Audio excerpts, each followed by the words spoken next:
pessoal, e sejam bem-vindos a mais um episódio do Fornalha, com questão de filmes e de séries. O meu nome é João Magalhães e estou outra vez aqui a par do meu colega António Dias. Como é que é, António? Olá, malta. Olá, João. Estamos aqui para mais um episódio. João, já perdi a conta, já nem sei quantos são. É o episódio número quê? Também não sabes? Eu não faço ideia, António. Não faço ideia. Aqui não faço estamos ideia. aqui a salientar os nossos dotes profissionalistas. Realmente estamos a falhar. Estás a comer queijo a mais, meu. Estamos a comer queijo, estamos a perder a memória. Mas já são alguns. Já são alguns. A gente já começou há 2 anos. Há 2 anos. Efetivamente. Já passou 2 anos. Já passou 2 anos. Eu lembro que começámos em julho, não foi? Foi no verão, uma coisa assim. Foi, eu estava tipo literalmente 3 meses dentro da pandemia já e estava quase a ir de férias para Portugal e tipo queria fazer um podcast com o António. Agora que eu faço uma retrospectiva até foi fixe, João. Nós temos começado ali no momento da pandemia porque começou-se a utilizar um bocado este mecanismo de nós fazemos coisas online e agora pensando bem, se nós fizéssemos se calhar 2 anos antes, assim como se fosse em regime de teletrabalho, as pessoas iam estranhar um bocado e agora já muita gente faz isso. Portanto, acho que nos podemos considerar um bocadinho inovadores nesse aspecto. Exato, quer dizer, assim, a malta naquela altura até tu começaste a ver mais podcasts também em Portugal, não é? Começar a surgir coisas, tipo, na altura tinhas o Cambada de Críticos, etc, uma data de gente a aparecer no Instagram e foi engraçado ver projetos novos a surgir e a gente mantém-se aqui, claro. João, mantemos-nos com força, porque nós atualmente estamos com um regime de publicações, tanto a nível de crítica como informações. A nossa página do Instagram está a bombar. Tem sido bacana ter as críticas e ter os artigos e ter as notícias, as histórias, ver vocês a comunicarem com a gente. Pá, tem sido uma cena fixe e é bom ver também o vosso feedback de vez em quando.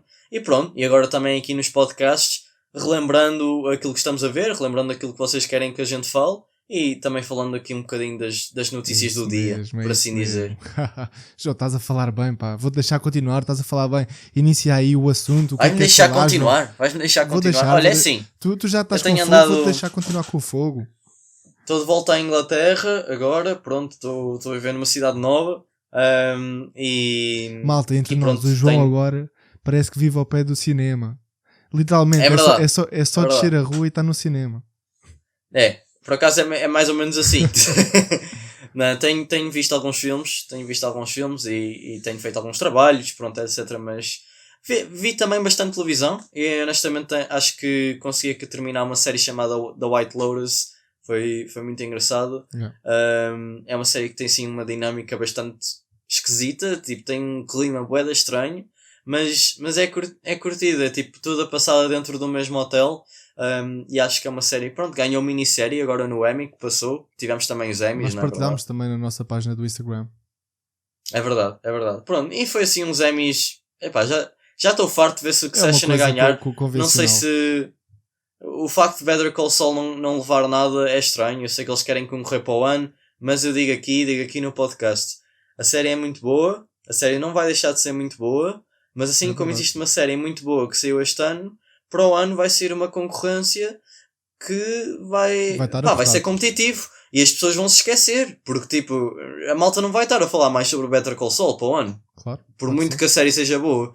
Ou seja, eu acho que foi uma jogada má da parte, possivelmente da parte da produção, ou se calhar a nível de datas, porque vai-se perder. E é uma série que já teve 50 nomeações e nunca levou uma sequer. É bué de estranho. Concordo contigo. E uma série que nós falámos aqui que eu por acaso não esperava e via com bons olhos este ano, uma das fortes candidatas, e acabou por não arrecadar nenhum prémio. Mas é triste, porque tipo, eu até acho que as primeiras temporadas não eram aquele calibre de série do Emmy para ganhar melhor drama, etc. Mas esta temporada foi uma temporada muito forte de Better Call Saul. Eu acho que até merecia, dentro das séries que estavam nomeadas, se não fosse para levar melhor drama, para pelo menos levar melhor atriz ou melhor ator. Mesmo o Bob Odenkirk, para mim, corria à frente de todos os outros candidatos e não venceu. Foi diferente. Acontece, João. Nós também temos aí, estamos em voga, temos aí 2 séries de fantasia a bombar, não é? A bombar. Temos a série do Senhor dos Anéis, Os Anéis do Poder, temos também House of the Dragon. A primeira está na Amazon Prime e a segunda está na HBO. E João, fazendo aqui o balanceamento geral, de uma maneira muito resumida, o que é que tu estás a achar destas duas séries? Estás a gostar? A expectativa, como é que... É um bocado difícil eu estive entre países e eu comecei a ver ambas as séries não, eu comecei a ver House of the Dragon em Portugal, depois estive na Polónia e continuei a ver, e depois estive a ver. Então é engraçado porque em determinados momentos, se eu for a rever a série, se calhar vou-me relembrar das viagens que andei a fazer. Mas eu achei, eu acho que ambas as séries têm altos e baixos. Eu pessoalmente não é o gostar mais ou menos de Game of Thrones ou Senhor dos Anéis, mas é o facto de que eu acho que House of the Dragon está mais consistente a nível da trama que ela apresenta. Porque, por exemplo, o núcleo de personagens em House of the Dragon, eu acho, na minha opinião, que ele é quase tão grande quanto o núcleo das tramas do Senhor dos Anéis, mas a diferença é que elas passam-se todas no mesmo local, são mais afuniladas, mais conciso, uma história ali mais fechadinha, são mais concisas. O Senhor dos Anéis, acho que teve um começo forte. Nós há bocado estávamos a falar sobre isso. Exatamente. E acho que concordamos. O começo é muito forte. Acho os 2 primeiros episódios mesmo muito bons. E acho que a partir do 3º episódio a série começa a cair. Ainda que haja boas tramas e uma produção que é inegável, que pelo menos a nível de séries aquilo parece um filme. E nesse aspecto não tenho queixas, mas o que eu não curto mesmo é o facto de que a série parece que não desanda. Tipo, estamos no 5º episódio, já para o 6º esta semana, e pá, parece que não anda. E há certas tramas que não têm a fluidez que outras têm, e a série torna-se assim um bocadinho inconsistente. Mas não deixa de ser uma produção do caraças, e uma série que me deixa entusiasmado para ver o episódio novo. Mas eu pelo menos acho que esperava um bocadinho mais, tanto de uma série como de outra. Eu acho que House of the Dragon tem sido assim num registro mais autocontrolado. Até a própria ambiência da série é um bocadinho mais escura. Mas eu acho que Senhor dos Anéis tem ali, quando tem relances de genialidade. Acho que o argumento, quando é bom, é mesmo muito bom. O problema é que lá está, há uma inconsistência realmente e é ritmada entre as diferentes tramas que não são consistentes entre si. Temos tramas muito boas e temos outras que são são más. Há mesmo isso, há uma trama que é má e acaba por desligar um bocado o público da série, mas ainda assim eu acho, João, que tem relances mesmo de uma coisa que ainda não foi feita na TV e Senhor dos Anéis, vamos ver como é que concluem esta temporada, porque ainda é promissora, ainda há assim uma aura promissora. Claro. E temos tempo para ver como é que isto se encaminha. João, eu venho só aqui dar um último detalhe de uma série que eu estou a ver, que se chama The Leftovers. Ela é produzida Estás a gostar? Eu estou a gostar muito. Eu vejo muito pautadamente, porque eu estou a ver com a minha namorada, e então há aquele compromisso de casal que não posso clicar sem ela, e ela também não pode clicar sem mim. Portanto, eu ontem comecei a ver o Lightyear, desculpa interromper, mas eu comecei a ver o Lightyear na Disney Plus. A minha namorada tinha-me falado que queria ver esse filme, mas tipo, eu nunca falei para vermos juntos. E ela começou a ver que eu estava a ver o filme, e ela, estás a ver sem mim, não sei o quê, blá blá. Pronto, agora parei de ver o Lightyear e estou à espera João, tá aqui, para vermos os dois. Está aqui combinado. Nós qualquer dia vamos ter que fazer um podcast chamado Os Filmes e as Séries das Nossas Namoradas, em que nós comentamos as coisas favoritas delas, e podemos trachar, podemos falar o que quisermos, mas pronto, temos lá um programa dedicado a elas.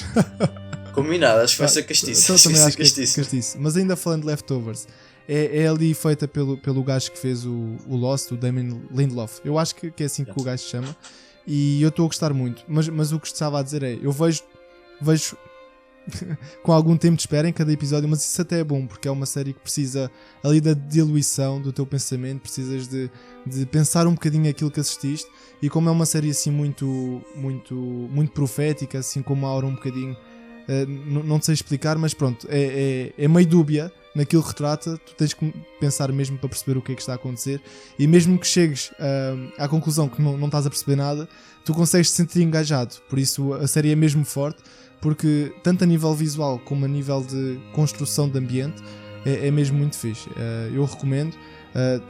Está na HBO, The Leftovers está na HBO, e retrata ali também basicamente 3% da população mundial desaparece, e pronto, é sobre o dia a dia das pessoas que ficaram sem os seus familiares, sem as suas pessoas, e é uma série que como é óbvio nesses temas, tenta debater entre coisas de religião, será que há um significado na vida, e é muito forte, é concisa, e eu estou a gostar mesmo muito. Estou a gostar de Leftovers. Eu sempre quis ver, parece-me bem interessante por acaso, e não tendo terminado Lost, mas tendo em conta o criador também, é uma série que me parece muito interessante. É uma série muito interessante.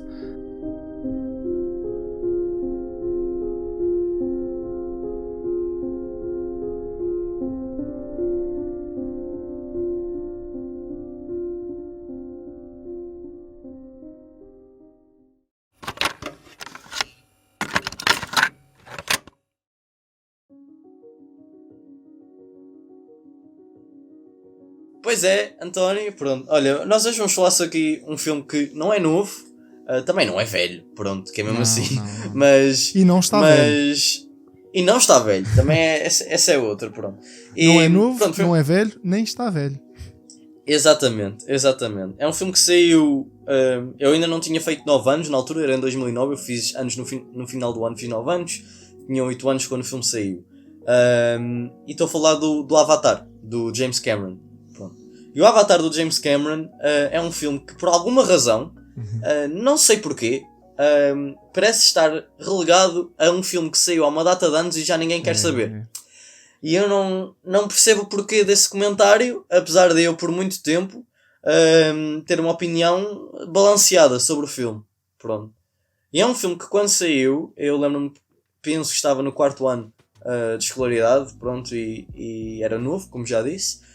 E lembro-me perfeitamente uma amiga minha, o pai dela gostava muito de cinema e costumava ir de vez em quando à escola e falar sobre um filme aqui e ali, pronto. E ela chegou à escola a falar sobre o Avatar, que tinha sido uma experiência de cinema mesmo fixe, não sei o quê. E eu, feito banana, disse que também fui ver o Avatar. Mas eu não tinha ido ver o filme. Ou seja, eu menti à escola toda que fui ver o filme e que foi uma experiência do caraças, não sei o quê. E chegou ao fim do dia e minha mãe vem buscar à escola e vem a mãe dela buscar à escola, que aquilo era uma escola privada, foi a única escola privada que eu andei, foi até ao 4º ano. E a mãe dela vira-se para mim: também foste ver o Avatar, João, não sei o quê, é mesmo giro, não é? E a minha mãe: ele não foi ver o Avatar. O meu pai tinha ido ver o Avatar, porque o meu pai na altura era treinador, e ele levou a equipa de futebol, foram ver o Avatar como equipa. Pronto, então depois eu acabei por não ir ver o Avatar ao cinema, pronto. E não cheguei a ver no cinema na altura, pronto, e foi uma experiência que a malta dava nas notícias, as pessoas falavam, e eu senti mesmo como miúdo, acho que foi o primeiro filme que, quando saiu no cinema, eu senti tipo as pessoas a falarem não só pelo filme, mas também pela tecnologia.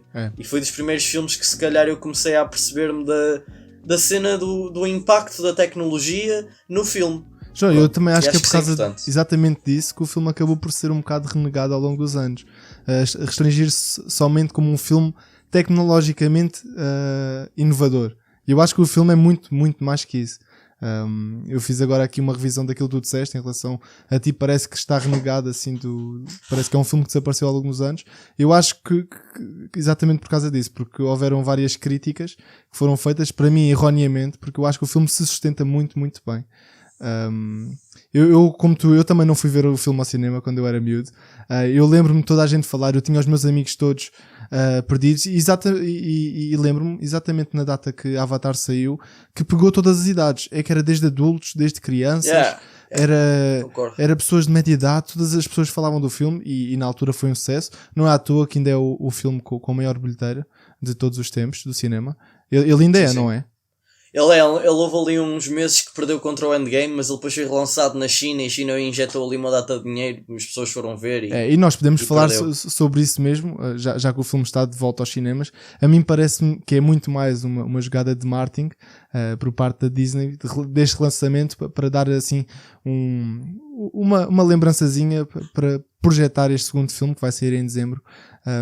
Acho que me parece muito mais uma jogada de marketing do que uma necessidade de haver uma remasterização do Avatar. Ainda assim, vale muito a pena ver este filme no cinema, João. Vale muito a pena. Vale. Claro que vale a pena, pronto. E é um filme que eu costumo dizer, eu não, mas eu costumo ouvir muita gente a dizer para não apostarem contra o James Cameron. Porque a verdade é que o James Cameron, que realizou este Avatar, não é? Ele é um realizador que, de todos os filmes que eu vi dele, ele nunca fez um filme podre. Nunca. Tipo, os Terminators 1 e 2, que são os melhores, os únicos filmes realmente muito bons do Exterminador Implacável, que são esses dois. O Aliens, que é um filme do caraças. Exatamente. E agora o Avatar. Pronto, depois também tens o True Lies. Pronto, e é um realizador extremamente consistente. Criador desta saga do Exterminador, alguém que consegue fazer uma sequela que, no caso do Aliens, que parece uma coisa completamente distinta do primeiro filme. Mas se atenção, o primeiro é um filme de terror. O Aliens é do Ridley Scott. Sim, eu sei, mas o Alien 1, o Aliens é do James já Cameron. o Aliens. Sim. Pronto, sendo que o Alien 1 é um filme de terror, que o Ridley Scott trouxe um terror no espaço, um filme espetacular. E o Alien 2 não deixa também de ser espetacular, mas é um filme de ação. Concordo. E o James Cameron, ele faz ali um 360 e parece que muda o franchise. E depois ele pega-te, faz o Titanic, é um sucesso do caraças, como já falaste. Portanto, é um realizador que em todos os filmes que faz ele puxa a tecnologia, puxa... Ele é conhecido por ser marrento, João, mas a verdade é que o homem tem sempre razão. É verdade. Aliás, eu no outro dia mandei-te aquela notícia, ou foste tu que mandaste? Eu agora já nem me recordo. Foste tu que mandaste. Fui eu que mandei, exatamente. Porque a Warner não, a Paramount? Era a Paramount? A Fox queria ter um controle criativo do filme do Avatar e ele um bocado lixado, deve ter dito assim: vocês não me dão ordens nenhumas porque eu paguei para a criação deste edifício que está aqui hoje. Pronto, e é assim, ele é dos únicos realizadores, provavelmente, que está na posição de dizer esse tipo de coisas e sair ileso, não é? Claro. Poder porque... Se o estúdio vive muito à custa do James Cameron. Sim, é verdade. Ele, de certa forma, estamos ali, o Titanic, 2 mil milhões. Sim. O Avatar, outros 2 mil milhões. Estamos a falar de bilheteiras absolutamente absurdas. E estamos a falar de uma época em que estes resultados não estão convertidos com as inflações, porque se formos converter à moeda atual, eu tive a ver relações de preços, porque antigamente a moeda era muito mais valorizada do que hoje é. Por exemplo, antigamente 2 bilhões, se forem convertidos na moeda atual, acho que dá uma média de 4 bilhões. Já imaginaste o que era hoje um dia fazer 4, 5 bilhões? Na altura foi... muito dinheiro. É muito dinheiro, Tony. Valores astronómicos. E ainda por cima naquela altura. E é um filme que foi nomeado uma data de Oscars também, e na altura foi engraçado porque tu tiveste o The Hurt Locker, que foi nomeado, e ele era realizado pela ex-mulher do James Cameron, e quem ganhou foi ela, e eu acho isso tipo uma das melhores coisas que aconteceu na história dos Oscars, que é basicamente esta volta. Eu acho que eu, na altura não sei se eles ainda eram casados, se já se tinham separado, mas a verdade é que ela ganhou o Oscar dele. Dele? Isto é, não era dele, sim. Pronto, era uma nomeação. António, assim, eu acho que o Avatar, ele é um filme que a primeira vez que eu vi em casa, e eu, era miúdo, e o filme tinha 3 horas quase. Aliás, eu acho que vi a versão estendida quando vi pela primeira vez, e eu confesso que a primeira vez que vi eu achei um filme um bocado aborrecido. Eu era miúdo e o filme era longo, mesmo que eu gostasse de filmes longos, porque eu curtia muito Senhor dos Anéis na altura já, foi um filme que não me pegou. A segunda vez que eu vi o filme, já gostei, mas nunca me tinha deixado estupefacto, pronto, porque eu sempre achei a história do Avatar uma história um bocadinho vulgar na altura. Sim.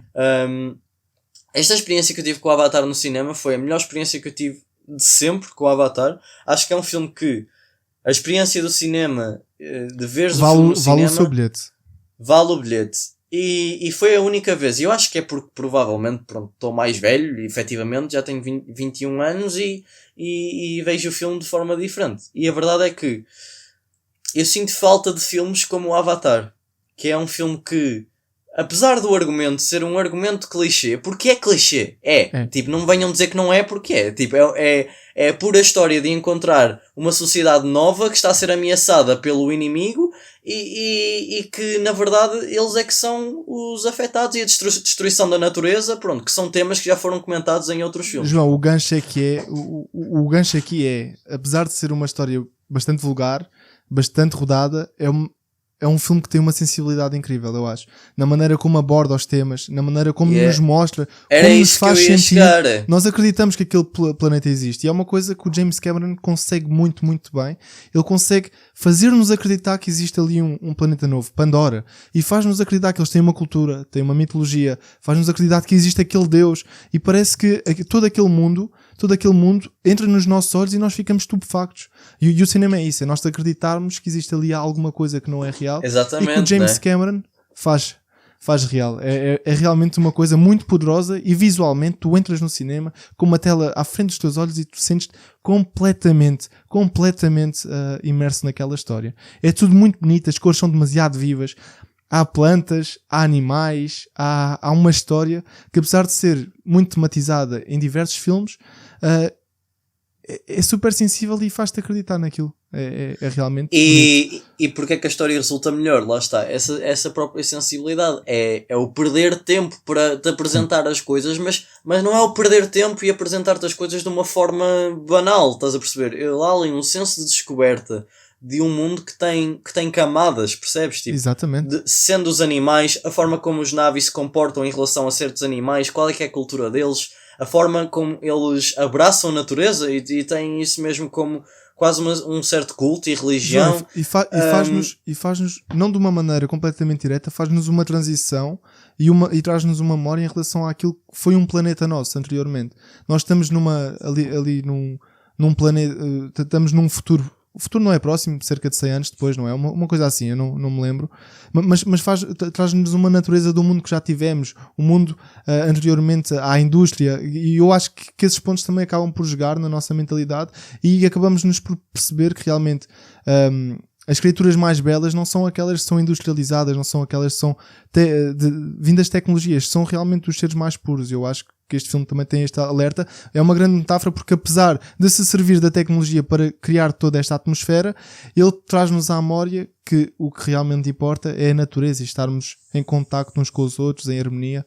Eu acho, desse ponto de vista, ainda é uma temática muito forte. Sim, eu concordo e eu acho que no final das contas é por isso que o filme resulta, porque a história ela é um bocado convencional. O próprio vilão é a coisa mais clichê a nível de vilões que existe, tipo, a forma como ele fala e tudo mais, mas ele resulta porque para já é um homem que tipo como é que eu ia te explicar? O ator é incrível, mas a forma como a personagem atua é mesmo asquerosa. Tipo, quer destruir por destruir, matar por matar. Tipo, eu vou chegar lá e acabar com tudo aquilo que eu quero e trazer os meus soldados e vamos chegar a casa no final do dia e eu é que pago a ronda para vocês todos. Pronto.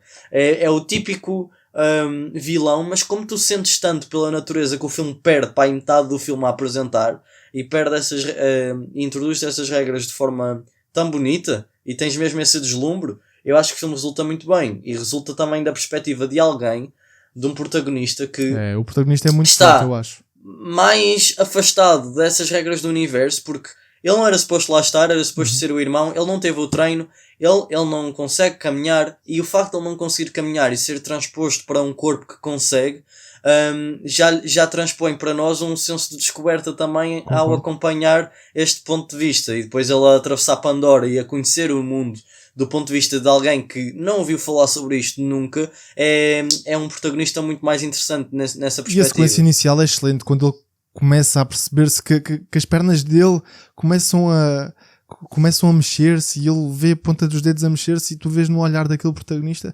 calma, abriu-se aqui um mundo novo para mim, não é? Exatamente. Lá está, para mim o filme acho que até está mais moderno do que quando saiu, porque nós atualmente enfrentamos uma situação tão drástica no nosso planeta em que temos escassez de recursos e nós vemos ali o povo explorador, nós refletidos eu acho que o filme cada vez está mais moderno e eu concordo contigo em relação ao protagonista. Eu acho que é um protagonista muito forte. Eu fiquei completamente seduzido. Eu desta vez, assim como tu, acho que foi a melhor experiência que eu tive com o filme. Eu acho que o filme em si, a situação e tudo mais, e a câmara do James Cameron, a forma como ele filma o filme, eu nunca vi o filme em 3D, portanto também não vou comentar como é que o 3D do filme funciona. Eu sei que na altura foi uma cena revolucionária e houve certos filmes na altura que até foram adiados para serem convertidos em 3D à custa do Avatar. Filmes que não eram gravados em 3D e que muitas vezes até perdiam qualidade de imagem. Foi uma cena um bocado um bocado que se o Avatar fez bem e trabalhou o 3D supostamente bem, pronto, eu não vi, mas houve muitos filmes que acabaram por sofrer visualmente, na minha opinião, mais tarde a converterem o filme em 3D.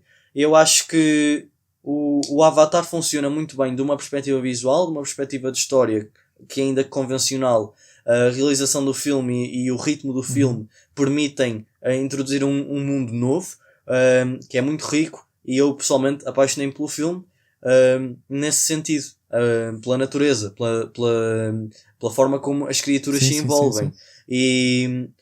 E também pela forma como elas se comunicam, porque uma coisa muito boa deste filme é que eles não estão sempre a falar inglês, é de facto uma cultura nova, é uma linguagem nova, e isso funciona muito bem, na minha opinião.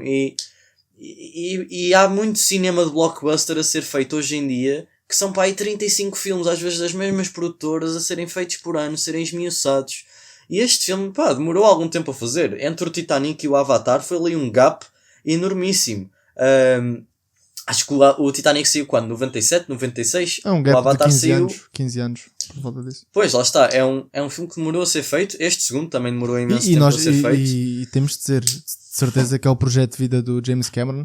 O James Cameron já devia sonhar com este filme há largos anos. Não é à toa que ele vai fazer mais 3 sequências, não é, João?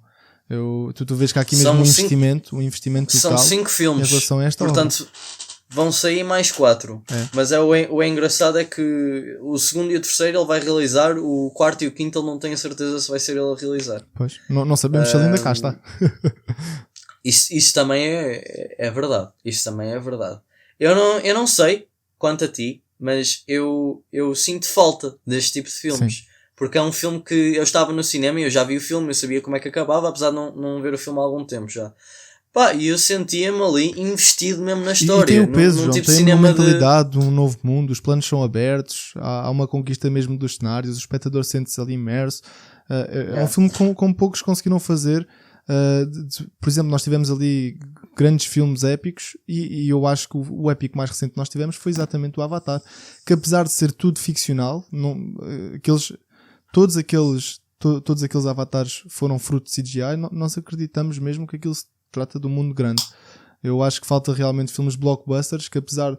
Não é o blockbuster pelo blockbuster, há ali um sentimento, há ali uma adrenalina, há ali uma emoção, que eu acho, acho sim. Então, se eu tivesse que apontar, se calhar, um defeito ao filme, seria exatamente nos primeiros 30 minutos, não acerca da história, porque eu acho que é tudo muito bem resolvido, tudo muito bem sumarizado e tudo muito bem constelado. Entendes? Eu acho que há logo o senso de perigo quando tu entras em Pandora, vês as flechas nas rodas não sei se tu reparaste nesse pormenor, mas o primeiro vislumbre que temos é as flechas dos avatares lá nas rodas de um tanquezinho e que tem ali uma cor toda diferentona. Eu achei essa parte muito fixe, mas a mim demorou-me a integrar na história pelo simples motivo. O James Cameron utilizou neste filme muitas vezes a câmera na mão, e há uma história interessante nisso que eu vou falar, mas que a mim custou-me a focar quando havia planos em que ele andava com a câmera na mão. A mim custava-me a focar nas personagens, a focar-me nas próprias imagens, e por vezes o meu cérebro ficava um bocado baralhado. Não sei se era porque a minha tela era muito grande e eu estava um bocado perto, e eu tive complicações a entrar nestes 30 minutos na história, mas depois dos 30 a minha retina adaptou-se e eu fiquei completamente babado, fiquei ali completamente à mercê da história.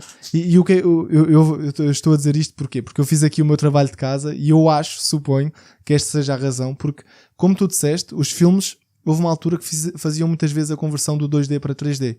E o que o Avatar fez foi precisamente o contrário. O Avatar filmou-se com câmaras 3D e na altura foi uma tecnologia brutal, porque as câmaras 3D eram tipo uns armários gigantes, eram tanques de guerra, e o James Cameron conseguiu a sagacidade de conseguir arranjar câmaras 3D que fossem manuseáveis, conseguiam andar pelos cenários na sua mão, eram leves, e então ele transformou um bocado esta indústria do 3D. E o filme foi gravado com estas câmaras a 3D, então o filme foi filmado em 3D e depois convertido em 2D, e eu acho que se perdeu um bocado de definição, contrariamente aos filmes normais. Aqui acontece precisamente o cenário contrário. Eu acho que seja por isso que me fez alguma confusão ao início, e depois a minha retina adaptou-se e eu consegui envergar nesta experiência. Desculpa lá se fui chato, falei aqui um bocado, mas eu até acho que é uma coisa interessante. Eu entendo o que tu queres dizer. Aliás, ele faz muito esse jogo, principalmente nas cenas de ação, mais tarde. Exatamente. Filme, tipo, eles estão todos a voar e depois a câmera dá assim um zoom bué rápido, vum, assim na cara dos protagonistas. Mas eu por acaso até gostei, eu não estava assim tão perto da tela. Sim. Eu até gostei, mas eu entendo essa cena perfeitamente. Eu gostava de ver o filme em 3D e eu acho que vou ver a sequela em 3D. Mas João, mas isto é precisamente uma linguagem que o realizador adotou para este filme, por isso também acaba por ser interessante. Eu demorei algum tempo a assimilar, mas quando assimilei entrei, entendes? Foi só uma parte, mas eu concordo, eu não estou em nada. Pronto, quis dar só assim um alerta. Porque nós tivemos ali uma saturação do 3D, isto tudo para falar do quê? Porque nós tivemos uma saturação de filmes 3D em que o mercado não foi para a frente. Supostamente o Avatar transformou completamente a indústria do cinema, mas parece que estagnou. Foi o apogeu máximo do 3D, deu-se no Avatar e depois foi o declínio brutal. Não, é assim, lá está.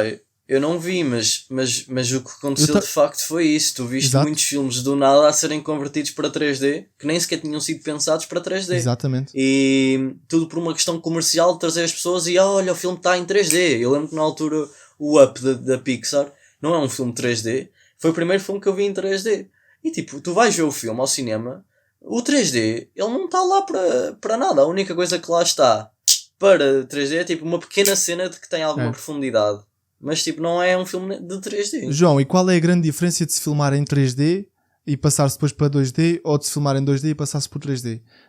Isto eu tive a ler, ouvi uma crítica brasileira que chama-se Elizabeth. É que existe filmes que filmam 3D positivo e o 3D negativo. E no caso do Avatar, o que aconteceu foi, o Avatar, como é filmado em 3D, o que acontece, as coisas não saltam para dentro dos nossos olhos.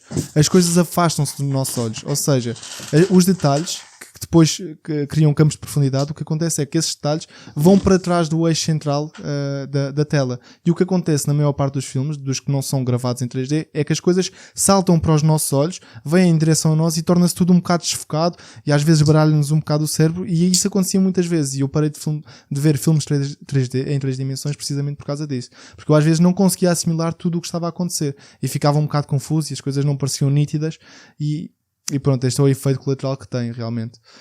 Acho interessante, achei isto bastante interessante quando li e fez-se um bocado de luz e percebe-se também o porquê de se calhar os filmes em 3 dimensões não terem resultado tão bem. Exato, António. Olha, é assim, eu da minha parte, o Avatar, tendo visto agora no cinema, eu acho que é uma experiência inigualável dentro da sala, pelo menos até então. Eu acho que é uma experiência espetacular. Mesmo não tendo visto o filme com muita gente dentro da sala, ainda era uma sala bastante composta e foi uma experiência muito bacana no cinema. Surpreendeu-me, é um filme que passou de só gostar para adorar, basicamente. Não sei como é que vai ser ver o filme em casa, mas é um filme que acho que a história também se sustenta por si só e o mundo principalmente do filme, a forma como o James Cameron nos entrega Pandora e nos entrega esta nova raça. As ideias também são todas muito originais, não é, João? Mais apelativo do filme. A maneira como como ele arranja uma maneira tão suave de tu transitares de corpo, por exemplo, tu começas a adormecer e entras no mundo do Avatar. Sim. Acho tudo muito simples, mas tudo muito sublime, feito de uma maneira mesmo sofisticada. Eu acho que o filme tem uma sofisticação brutal. Não, eu concordo. A tecnologia é muito, muito bacana, as regras do filme todas muito simples, até porque se não fossem simples, elas não iam conseguir ter trazido o espectador para dentro do filme com tanta facilidade como ele conseguiu. E lá está, pelo menos na minha opinião, o filme está aprovado. Eu não estou... Imagina, eu estou ansioso pela sequela, mas também estou um bocado receoso porque eu acho que a parte tão interessante do Avatar é a introdução ao mundo, sabes? É o tu apaixonares-te por esse mundo e tu teres alguém que queira destruir esse mundo, que te queira tirar o mundo, queira retirar a beleza ao mundo, explorar o mundo. Isto até se torna difícil fazermos uma antevisão do segundo filme do James Cameron, do Avatar, porque nós não sabemos rigorosamente o que é que se vai passar. Eu não sei, venha-me, surpreenda, estás a perceber, mas... Se for a mesma história outra vez, eu não acho que vai ser tão especial como foi o primeiro. Eu acho que o filme já é um sucesso. Eu digo isto já de caras. Financeiro, eu acho que vai ser um sucesso. Eu acho que bate ali a barreira de 1 bilhão facilmente. E eu acho que vai bater a barreira dos 2 bilhões facilmente também. Porque o Avatar... Facilmente não sei. Eu acho que facilmente vai depender se o filme é bom ou mau. Se for um bom filme, concordo contigo. tanto tempo, sem sombra tanto de tempo dúvidas. em laboratório, James Cameron não ia Concordo entregar assim contigo. um filme meio de gela. Eu também, é assim, lá está, já está em produção há muito tempo, não é? Mas também é só aquela pergunta, porque tu no final do filme tens aquela cena, o homem diz, isto não fica aqui, nós vamos voltar. Essa parte retirou-me um bocadinho, achei um bocado desnecessária. Eu também acho desnecessária, mas lá está. Será que o filme vai ser sobre isso outra vez? Será que vai ser sobre os humanos invadir Pandora outra vez? Eu agora relembrei-me de uma coisa, o filme é tão subtil que até nas mensagens expositivas ele faz bem. É como o Jake Sully, que é o protagonista, não é? Quando o filme recorre a um diálogo expositivo, falo de uma maneira bem. O que eu quero dizer com isto é que é útil para a história que aquilo aconteça. Ele está ali a gravar os blogs e nós temos não só o visual de Pandora, mas o Jake Sully narra-nos aquilo que aconteceu. E acho que a maneira como é introduzido na história é muito orgânica. É um exemplo de um argumento expositivo bem feito. Eu acho que faz ali é uma narração que também... Faz ali a documentação das experiências que ele teve, mas porque precisavam exatamente fazer essa documentação. Porque são cientistas, têm que comprovar aquilo que fizeram, têm que contar. Eu acho muito sim. essa parte. Eu acho que é uma narração bem feita, porque é uma narração que não te abandona. Tipo, eu concordo. Ela começa e ela continua ao longo do filme. Há muitos filmes que começam com uma narração por ser uma cena de estilo e depois o filme não tem nada desse estilo. É tipo no início e no fim.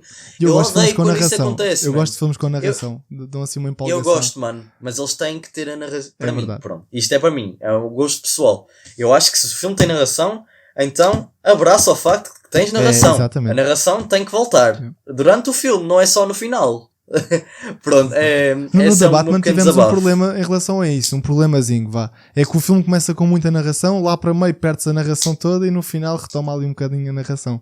Exatamente, é o clichê da narração. Concordo. António, assim, a nota que eu dou ao Avatar é uma nota que mudou ao longo dos anos de experiência com este filme, mas eu estou confortável o suficiente para lhe dar um 9 em 10 pela experiência e pelo filme em si. Pronto, portanto acho que é um filme muito nota muito convincente. É uma nota muito convincente e é realista. Eu acho que o filme também cresceu ao longo do tempo, João. Acho que o filme cresce ao longo do tempo. E exatamente, chega ali uma parte do filme em que o Jack Sully nos diz que já não sei bem o que é o mundo real e o mundo fictício. Parece que quando nós entramos ali na sala de cinema, nós abandonamos o nosso corpo e também já não sabemos o que é o real e o que é fictício. Aquilo está tão bem feito em que nós acreditamos exatamente naquilo. Por isso, não tem como ser de outra maneira. Eu vou dar um 9, vou aqui nesta caminhada junto-me a ti e vou dar também um 9 porque foi uma experiência boa. É uma experiência muito boa e o filme vale-se não só do visual, tem uma história cativante, mas é muito distintivo em relação a tudo que foi feito hoje. Parece que houve uma criação de cores só para aquele filme. É de facto uma coisa muito distintiva. É muito distintivo. João, isto é um 9, mas olha, eu tenho aqui uma chega a dar porque eu acho que em... Quantos anos é que tem o cinema? 130 anos? 130, 150? Já nem sei bem. Nos tantos anos que o cinema tem, eu acho que nunca houve sequer uma planta tão fixe como aquela planta do Avatar. O Jake toca na planta, ela recolhe, depois toca e ela recolhe, e depois do nada aparece ali um hipopótamo gigante parecido com um rinoceronte. Meu, aquela parte é muito, muito fixe. Percebes que é um filme diferenciado logo nessa parte. Tens aquelas plantas da viagem ao centro da Terra que os gajos tentam tipo apanhá-los, mas eu percebo o que tu queres dizer. Tudo muito fixe. Engraçado. Até a maneira como a relva rastreia os passos com luz energética. É tudo muito, muito original. Dá-te vontade de lá ires, né? Exatamente. Dá-te vontade de lá ires. Dá-te vontade de experimentares aquele mundo. Sem dúvida. Eu acho que o cinema é isso, João. O cinema é isso. Não, concordo. Absolutamente. E é bom ver estes filmes na grande sala. Que é uma coisa que eu ainda não percebi porquê. Perder-se aquele senso do cinema realmente é muito mau e tu notas neste filme, porque este filme só consegue ser mesmo apreciado se estiveres numa tela grande com o som. A banda sonora, João, nós não falamos na banda sonora, mas a banda sonora do Avatar é muito, muito boa. É muito bonita. Muito bonita. Eu concordo contigo. Então, principalmente quando ele está a voar, estás a ver com aqueles bichos que são os dragões. Pronto. Eu acho que a banda sonora aí é muito bacana.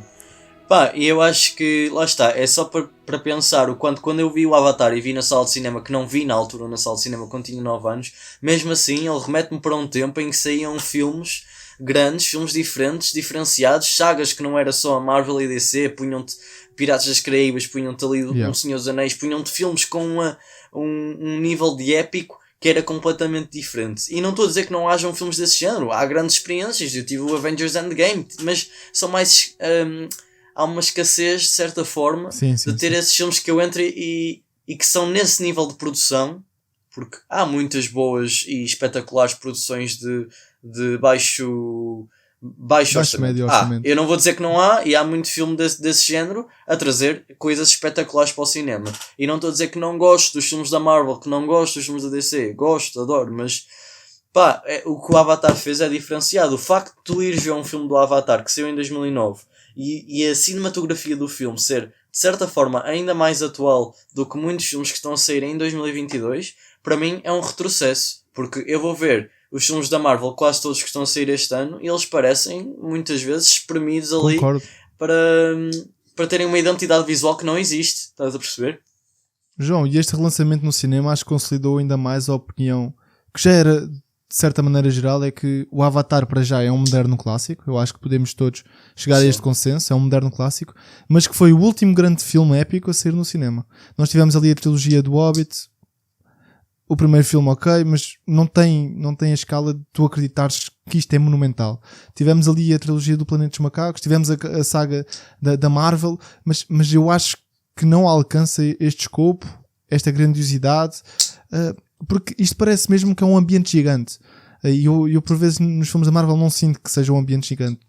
Sinto que o problema dos filmes da Marvel, às vezes, essa questão do universo, é que o universo ele é construído pelos vários filmes que compõem a saga, não é? Não é tão construído pelo universo do filme em questão. Eu acho que os filmes que mais se aproximaram dentro da Marvel nessa construção do universo, na minha opinião, são os filmes dos Guardiões da Galáxia, que te apresentam o espaço e uma dimensão diferente dentro desse universo. Pronto, e de facto, acho que há uma escassez a nível de sagas diferenciadas e coisas novas, porque tu tiveste Hunger Games, na altura tiveste coisas diferentes a aparecer, não na mesma dimensão que o Avatar, sim.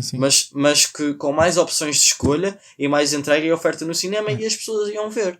E este relançamento comprova também que Avatar, afinal de tudo, não é apenas um filme tecnologicamente inovador, é um filme com valor, um coração, uma estima pelo público e é realmente um grande filme, João, que se mantém até hoje.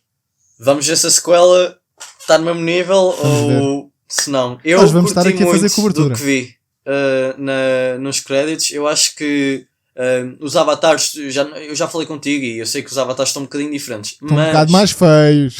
É assim, António, aquilo que eu vi debaixo d'água são os melhores efeitos especiais de qualquer coisa que eu vi debaixo d'água. Eu estava a falar com o meu pai e eu disse que, na minha opinião, sabendo que é CGI, eu acho que estava a ver um documentário qualquer da BBC, parecia que estava a ver peixes e cenas reais dentro d'água. E eu acho que é um filme que só isso já me deixa muito, muito curioso para ficar lá dentro d'água e ver aquilo, porque eu gosto muito desse tipo de ambientes. Eu acho que o cinema nunca conseguiu traduzi-los de forma fotorrealística. E existe aquela velha história que é o James Cameron, quando traz um filme, não traz só um filme. Portanto, há aquela expectativa de haver aqui qualquer coisa inovadora outra vez, assim como aconteceu em Titanic, assim como aconteceu no primeiro Avatar, que se perpetua agora neste segundo filme do Avatar também. Eu concordo, mas eu acho que ele, a nível de dimensão de argumento e de criação do universo e história, eu acredito que ele andou da perna, porque já passaram para aí 13 anos. Concordo. Mas ele está a criar uma saga agora. Ele não está a criar um filme só, ele está a criar uma saga, e os filmes funcionando de forma isolada, sejam histórias isoladas ou histórias com uma continuidade, ele vai ter que introduzir ali conceitos e coisas novas que não podem, de certa forma, repetir aquela fórmula que foi o primeiro filme, porque se ele revolucionar a tecnologia mas contar a mesma história, eu acho, pelo menos na minha opinião, que não vai ser a mesma coisa. Sim, não vai ter o mesmo efeito. Há muito filme aí com bons efeitos especiais, a maior parte deles não tem bons efeitos especiais como o Avatar os tem, mas o Avatar, o que nós falamos aqui hoje é que o Avatar ele transcende esses efeitos especiais, essa beleza, percebes? E eu acho que ele tem que ter esse extra, que se não tiver vai afundar, e eu espero que não. Eu estou confiante, vamos ver. Eu também estou confiante. Bem, malta, estes foram as nossas opiniões, a nossa crítica em relação ao primeiro filme do James Cameron, do Avatar. Vem o segundo. Digam-nos o que é que vocês acham. Vocês gostam do primeiro Avatar? Foram ao cinema na altura que se lançou? Ou foram só agora, assim como nós? Digam-nos o que é que acharam. Mandem-nos recomendações de episódios que vocês gostavam de ouvir. E eu e o João estamos cá. Estamos fortes.